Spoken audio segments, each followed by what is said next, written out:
What's going on, guys? Welcome to the video. Codename Loveone. I'm listening to this podcast right now. Very interesting stuff. Archon expulsion. Techniques with Harold Kultz Valor. So let's listen to this interesting information here about Satan, the astral realm, the archons, humanity. And if you control your voice from the head, you sound a little bit more adult, but it doesn't work as well. But if you talk from here, it's a completely different ballgame. What you say is, this is our heart space. So get yourself there when you affirm. And if it should not work, then you can be 100% sure you're sitting off on a fucking contract. Whatever you said, mumbled, did on drugs is a clear invitation to ask him in. And if this should be the case, you need to cancel the contract first and then do the trick. And it's easy, you know? Canceling a contract with the argument, sorry, I was not myself. It's a legal case you have already won. It's like in court. The astral realm is a big courtroom. Doing things out of love counts. Doing things because you were misguided and lied to is a valid argument. Being on drugs is a valid argument. It was not your free choice, so your spirit cannot be forced by universe to stay in that trap. And then the entire spooky thing should be over. Unless you want to have him in as some form of ambassador and keep communicating with him. Interesting thing as well, they're not our enemies anymore. From my point of observing kind of a healing process on the collective realm, Satan is back to source, he's healed, he's gone. But the entire thing was not possible with him taking his archons with him. Because this would have left humanity without a shadow.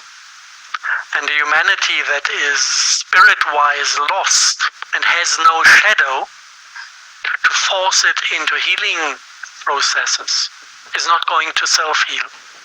So the archons volunteered to stay here, to help humans to basically hold that space of subconsciousness and trigger kind of bad things, to make them restage traumas, to finally learn their lesson.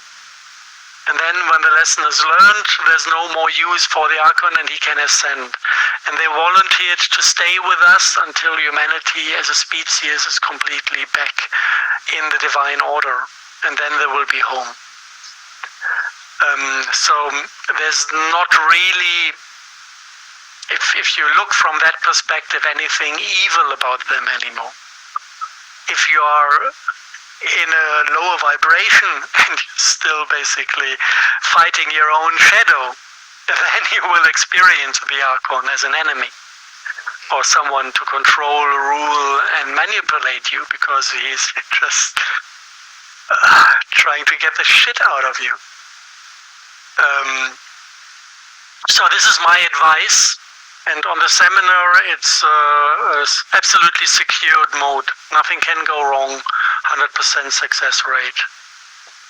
And then the little friend might be out. And it's really not, I don't know if you could listen to that before, it's not uncommon to have them. All cultures that run on circumcision rituals have them in, Muslims have them in, all of them, Jews have them in, the male ones, all of them. Freemasons have them, every Morgellon sufferer is a mothership of those things.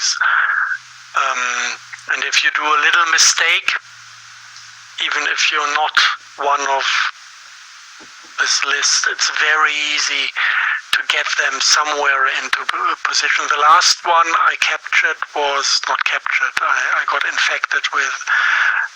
I did a tiny little mistake. I was clean, no archons in me anymore. And I did kind of my first one-on-one healing sessions. And all I did was basically splitting off part of my consciousness to observe myself while I'm doing a healing session, to judge if I do everything according to the rules. Just like a little security checkup in between me and myself. And just the fact that I was willing to be judgmental against myself opened the gap to let that spider in. And he got in and he started to basically overwhelm me with positive judgment to strengthen his own position. And he was manipulating the entire healing processes. The entire 3 days I worked. I had a lecture, and then many people asked, could we have one-on-one sessions? And I said, okay, I'll stay a couple more days. And then I had a royal flash in healing sessions, and everything was fake just because this stupid thing communicated with the other archons in my clients to simulate perfect healing conditions, like a lady looking like that, half blind, being able to see after 20 minutes, completely symmetric face again. Miracles happened, and my judgment thing went berserk, like, wow, you're the best healer of the world. Just for the little thing to sneak in and take a position where I initially identified with, giving myself this positive judgment. So it has nothing to do with the evil to be vulnerable. It's just a tiny little incoherent spot in your bioenergetics where you have an opening or a cut or a split or anything that is not in perfect order. And in the ritual way, it is done that way intentionally, circumcision. You create a trauma where they can creep in easily. But many people just have them. So it's not unusual. It's unusual that people are conscious enough to realize that it's not them. Because normally it's just one big mess in humans' heads. You have a voice in your head, so that's you. Oh, I've got a thought. Fucking hell, it's not a thought, it's an archon talking in you. But how do you see the difference? You seem to be aware enough that you realize, oops, this is not me. So I guess you have some heart connection. Yeah. And then, actually, it should be easy to get it out again. So if you want to chat at all, Frank, please unmute yourself and